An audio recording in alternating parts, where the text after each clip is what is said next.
entrevista de hoy es con Rodrigo Moreno, uno de los directores principales del movimiento llamado Nuevo Cine Argentino, codirector de Mala Época y del Descanso. Su primera película en solitario es justamente esta producción protagonizada por Julio Chávez, que viene de ganar el premio Alfred Bauer a la película más innovadora de la competencia del Festival de Berlín.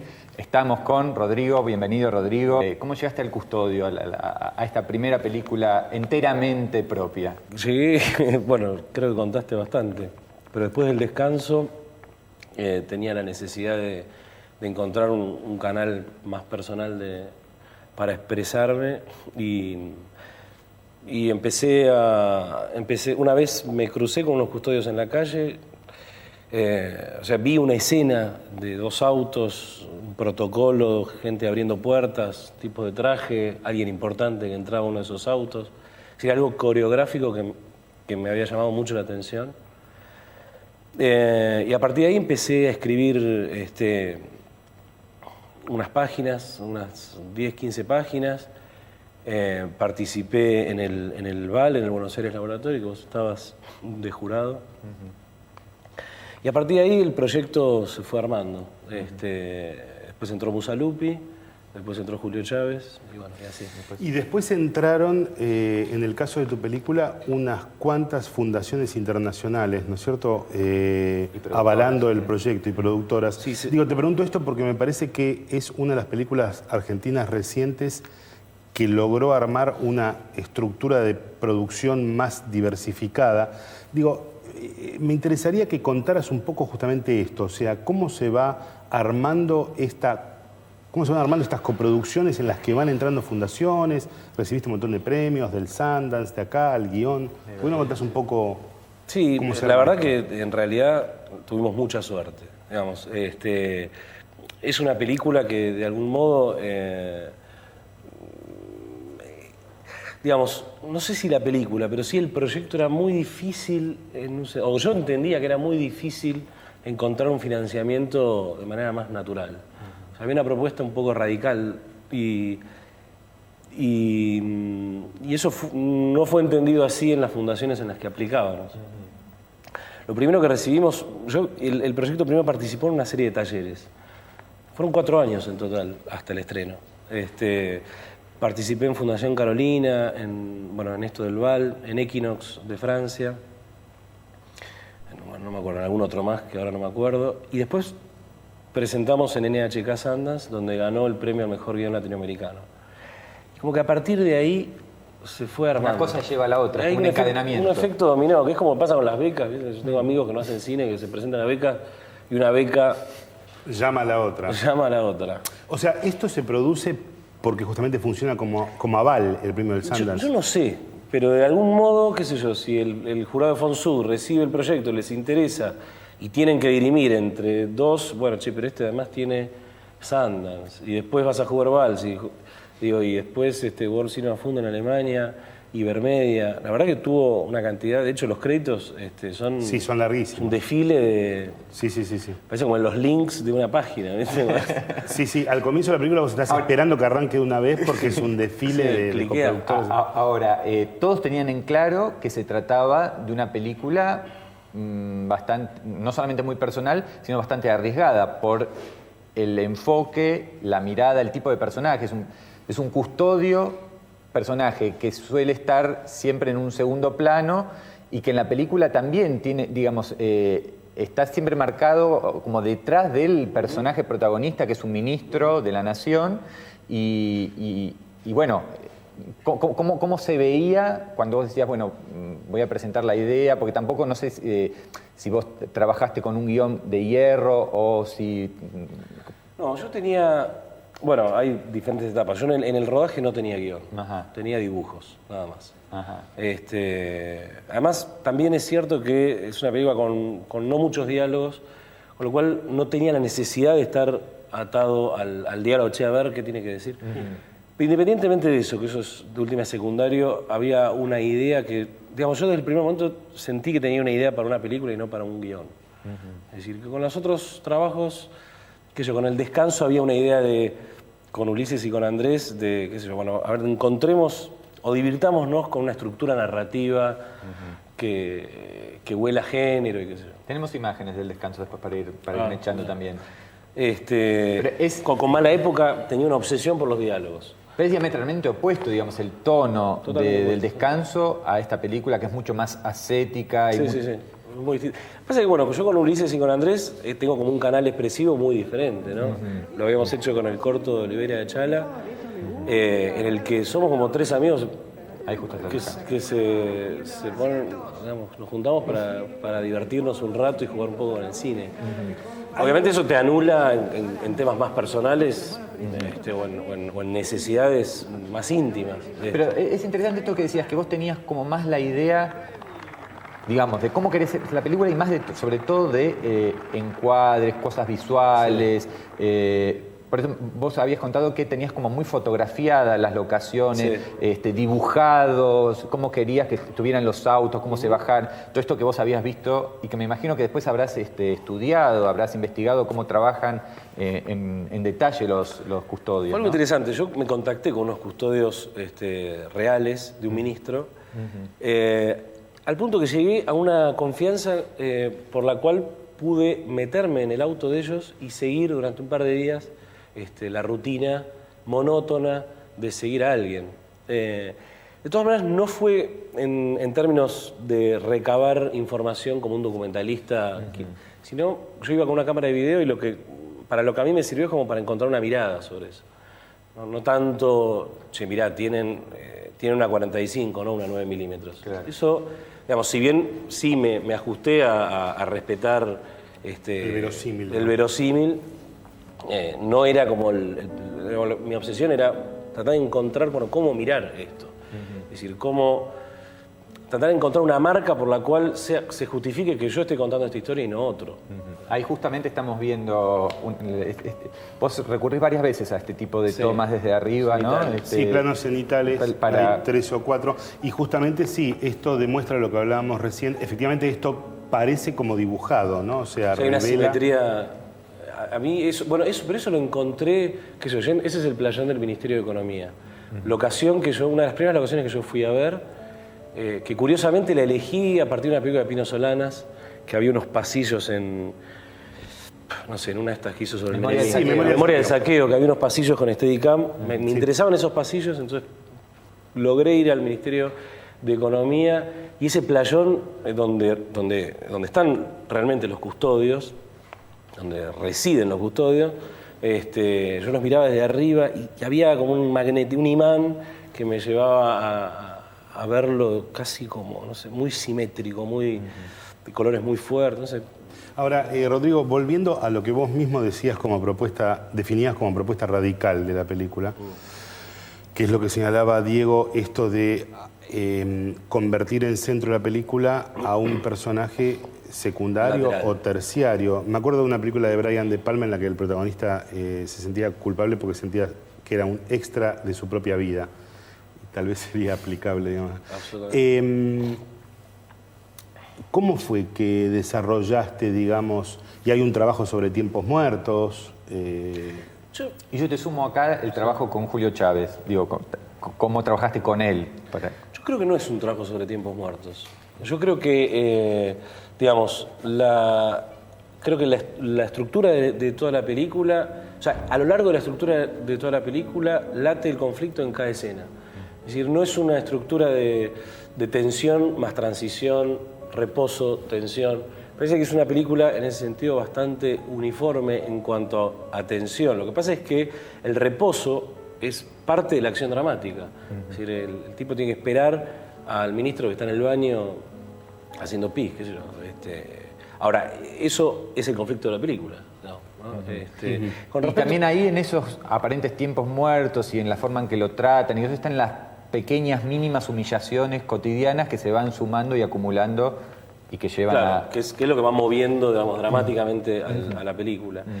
Con respecto al trabajo con Julio, era reducir, digamos, desde el primer momento yo le dije a Julio, si yo muevo la cámara 20 grados, pasas a ser un extra. Entonces, trabajemos desde ahí. y él se encargó de reducir su capacidad expresiva al mínimo y encontrar matices dentro de esa capacidad, dentro de ese mínimo expresivo. Que es además arriesgado. Es un personaje además que no habla, o sea, transmite a través de cómo vive esa espera, de cómo transita ese trabajo y esas humillaciones, esas pequeñas humillaciones.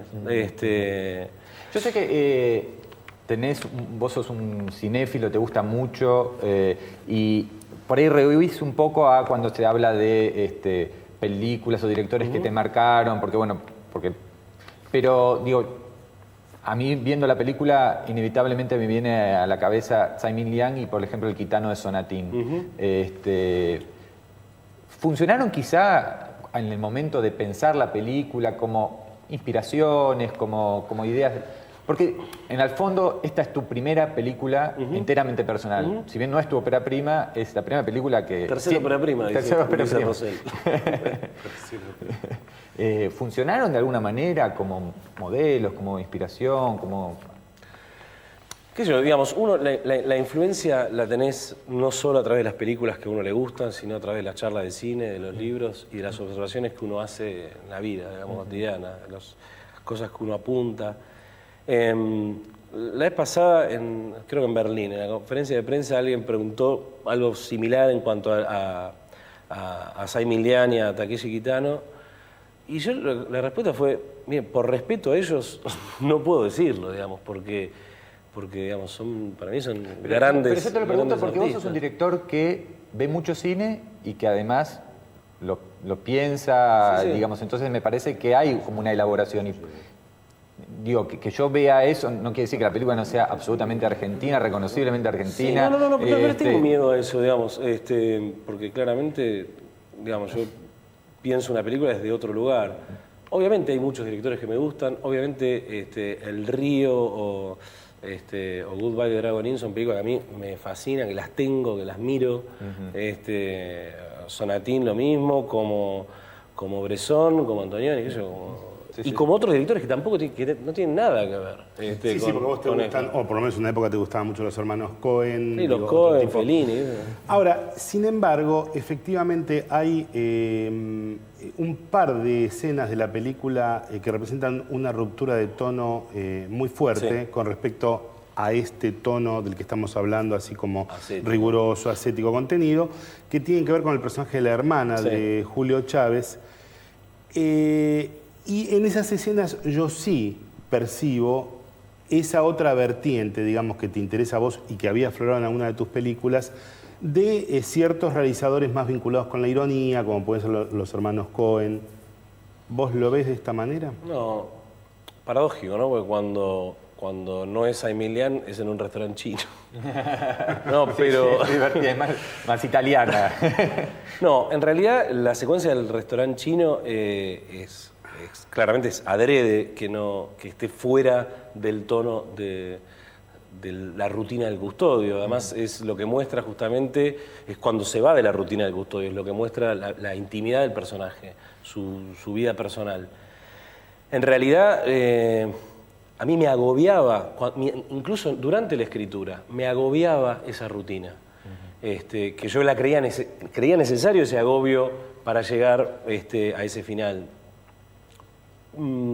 Durante la escritura y sobre todo durante el montaje necesité la escena del restaurante chino un poco como para tomar aire, para recobrar el impulso dramático y llegar al tercer acto con más viento, digamos. Una vez Enrique Velande, que es un amigo mío y es un director de cine, cuando leyó la primera versión del guión me decía, y es como una escena italiana en el medio de una película japonesa. Y a mí me gustó eso, digamos. Él lo decía como crítica y a mí me parecía que era lo que yo quería, digamos. Justamente cuando se muestra la vida de Rubén, Rubén es el protagonista, y bueno, está todo muy desordenado, digamos. Todo el orden aparente que tiene ese trabajo y ese protocolo de abrir puertas, bueno, se desordena en la intimidad. Hay un caos que evidentemente tiene relación con el final de la película. Totalmente. Bueno, Rodrigo, te agradecemos muchísimo, te deseamos la mejor de las suertes para el estreno. La película, recordamos, se estrena el jueves próximo, lo vamos a discutir in extenso en el próximo programa. Esto entonces ha sido Rodrigo Moreno, director de El Custodio, estreno de la semana próxima.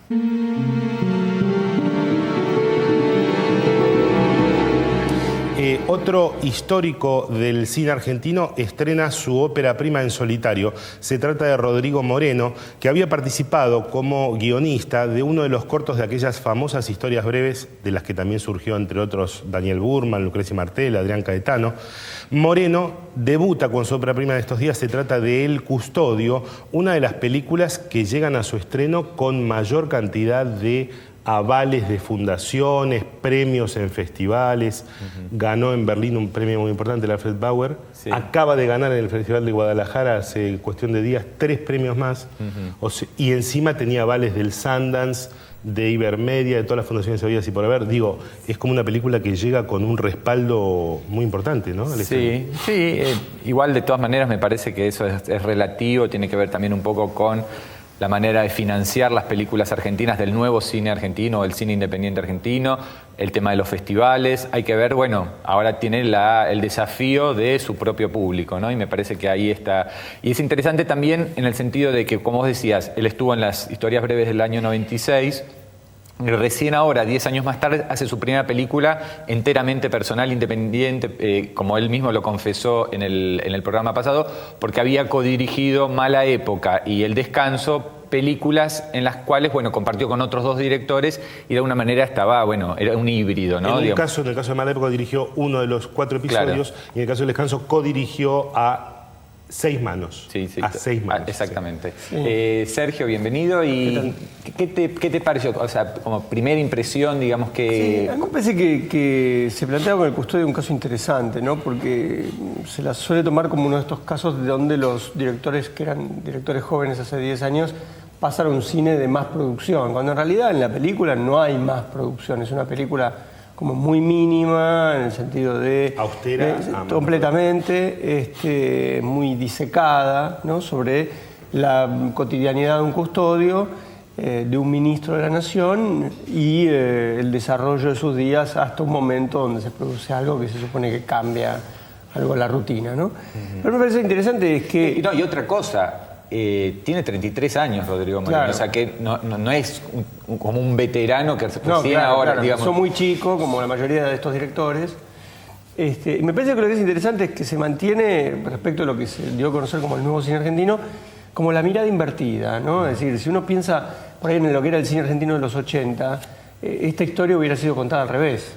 Es decir, el foco hubiera estado en el ministro, claro. Y aparecía alguien que manejaba el auto, que acompañaba al que manejaba el auto. El ministro, por otra parte, disculpame Sergio, hubiera sido un ministro particularmente corrupto. Efectivamente. O de ultraderecha. Y además, creo que a favor también de la película es que, como la película está centrada casi excluyentemente, casi como una película teórica sobre el personaje que hace extraordinariamente para mí Julio Chávez, la figura del ministro queda a través de una serie de conversaciones fragmentadas que en sí no construyen nada. Quiero decir, alguien que quiera decir que la película es una película política porque el ministro tal cosa o tal otra, las conversaciones son completamente banales y no construyen ninguna trama en particular. Es muy interesante porque el ministro siempre está en primer plano y él atrás. Sí. Sin embargo, es la película sobre la persona que está en el atrás. Pero esto está muy claro en el afiche de la película, está transparentado en el afiche, digamos, donde, si bien Julio Chávez está en un segundo plano, el foco de la cámara está puesto sobre Julio Chávez y está fuera de foco el ministro que está en primer plano. Sí. De hecho, cuando me acuerdo cuando en Berlín le preguntaron un poco sobre el tema político y él dijo, esto no es una película para nada, si está en el trasfondo y no me interesa.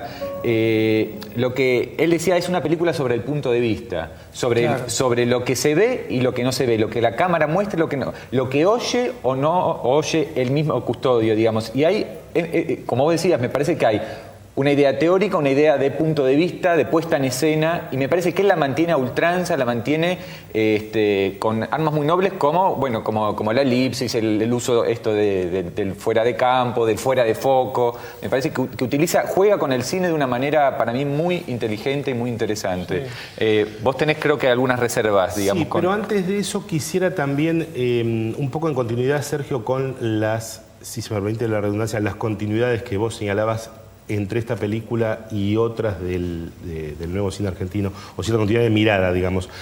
Julio Chávez, como él mismo había hecho en Extraño, vuelve a componer un personaje que es bastante frecuente en las películas del nuevo cine argentino, que es un personaje casi sin palabras, que es un tipo de personaje que aparece mucho. El personaje del propio Julio Chávez en Un oso rojo también tenía bastante de esto. Digo, es como si el cine argentino, como si el nuevo cine argentino investigara las distintas formas que hay de ser parco, de ser lacónico. En algunos casos... yo creo que es un poco como contraposición a esa verborragia desenfrenada que tenía el cine argentino en los años 70.